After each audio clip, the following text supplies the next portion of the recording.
Anyway, so there we go. Now we're back at you. Are we? Wow. You see how I'm so conveniently and so kindly keeping us on the same side of the Atlantic. I'm giving us a break. I am going to go on a quest now. Okay. We're going to have to, I'll tell you where we end up, but we're going to go to this weird, so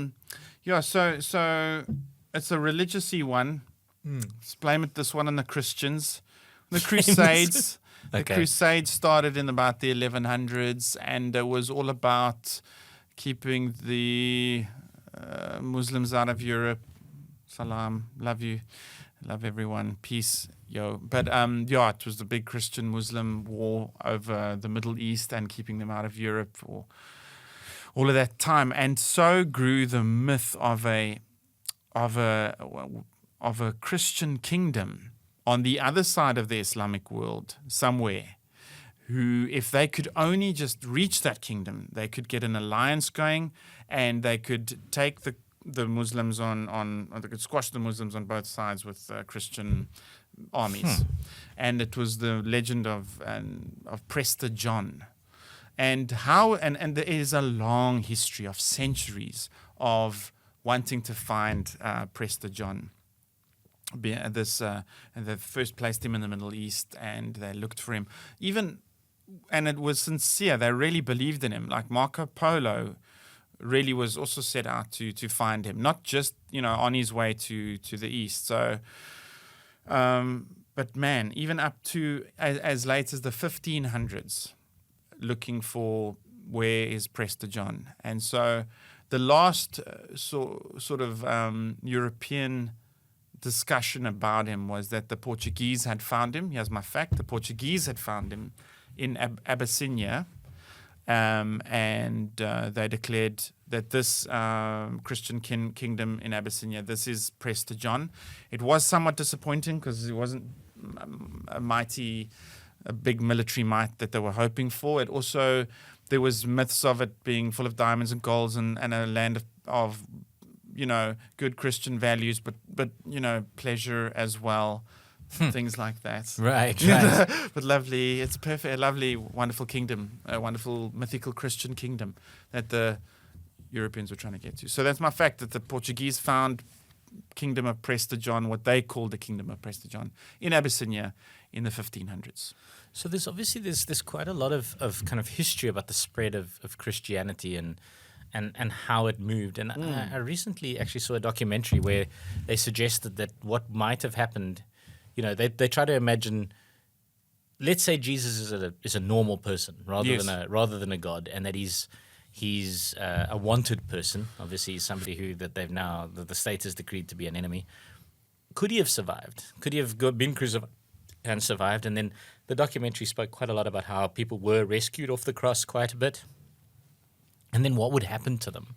And ironically, there's some evidence to suggest that the people who were rescued off the cross quite often ventured to India and would live in India and live out their lives in India, which would then put them on the opposite side of the Middle East, right? So there's probably, it's not outrageous to me that there was a story, that's where Prester John. It's certainly a name that I've heard. I don't know anything about it. It's not an outrageous thought to me that people could believe there was a Christian kingdom or a realm on the other side of the Middle East. So, and that they may have lost touch with them. It probably echoed from kind of Alexander the Great. At some stage, Alexander the Great rampaged through the whole area and into northern India and conquered the whole lot. So there may have been some history there. And of course, Marco Polo was involved because he was a notorious charlatan. A lot of his stories are about battles and things that he witnessed that he could never have witnessed. Things that occurred years before he'd gotten there, and so they've made a series out of it recently, I believe.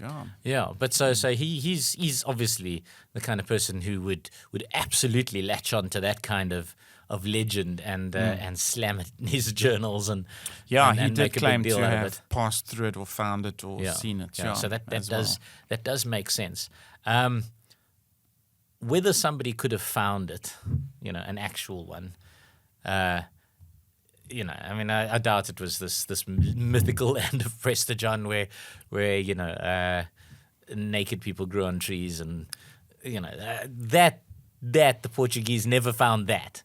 But did the Portuguese write a story that said that they'd found such a magical place and they were charging people 1,000 guineas to catch a ticket there? Step now, right up. Step now- right up. That's Be the right. mythical That's, Christian yeah, prince. hey, you want to go to the place where all the ladies are loose? We know of a strip club on the other side of the Middle East. Get on board our ship, you know. We'll like- take you to heaven. Oh, yeah. That's right. So, I mean, also, there's all these stories that are connected to where was the Garden of Eden and can we find the Garden of Eden? And that's probably a very similar thing for Christians of the era is, where was the Garden of Eden? It was somewhere in the Middle East.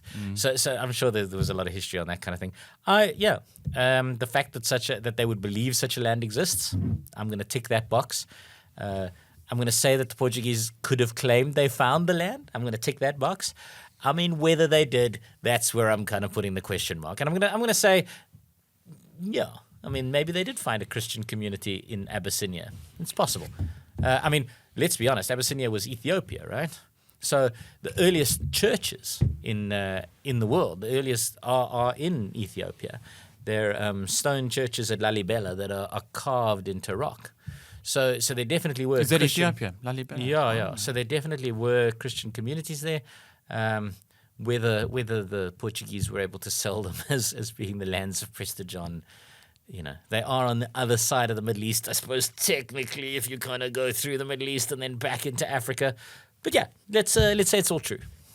Well, you are right, and you're clever with your history. It is true. It is true. So, the and what the conclusion of some of the stuff I've read about it is that the myth or legend of Prester John actually did drive a voyage of discovery. Firstly, the land route from Europe to Asia, and part of it was let's find this mythical kingdom. They reckon it definitely did drive that voyage of discovery, and as well as the sea route to the east.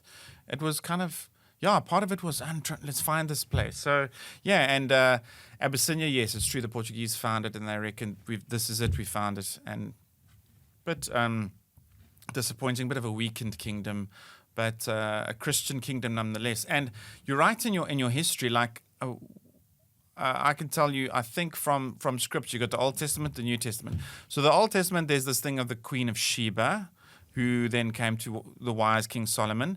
Then some legends even say that they conceived a child together and the queen came back. And they think Sheba was sort of Ethiopia-ish. Ethiopia is even mentioned, I think, alongside Egypt and stuff in Exodus and other parts. It's mentioned quite a bit in the Old Testament. So that's interesting. But I mean, if Sheba visited Solomon, came back, and then there was the Jewish diaspora, which kind of bolted all over the world. But Pentecost in the book of Acts, Pentecost is the Jewish festival. Well, they would have come from all over the world. But then there's the story of Philip and the eunuch. So Philip tells the Ethiopian eunuch about the scripture and then about the Christ being the fulfillment of the scripture, and then he baptizes him in the river. And then the eunuch, who's the Queen Candace's eunuch, so the assistant to the Queen of Ethiopia, would have come back, and they think that's the origin of the Coptic Christianity of Ethiopia, is as old as the book of Acts and Philip the Evangelist, who's now, in hindsight, called Philip the Evangelist, who spoke about the gospel to the Queen Candace's eunuch. So it's like it's just interesting that there's these like scriptural origins of the faith, whether it's first Judaism followed by Christianity, because you only went to the Pentecost festival in Jerusalem if you were a Jew, so they would have. Fascinating. So I think Historic. you know what grabbed me there was, I hope history doesn't record me as Queen Candace's eunuch. Like this is a human being, this is a human man, and how the world's history remembers him is Queen Candace's eunuch, the dude without the nuts. You know him. That's a rough one, history. You couldn't even remember his name. Steve, Queen Candace's eunuch. No, you didn't even bother with Steve, You were just like, he's the oak without the nuts that belongs to that chick. We've got a wonderful destiny for you. The unicorn? No, not the unicorn. Yeah. Yeah. Listen, there's this guy here. He wants to talk about God. He knocked on the door. He wants to chat about God. Eunuch, off you go. Go listen to him. Go listen to him. That's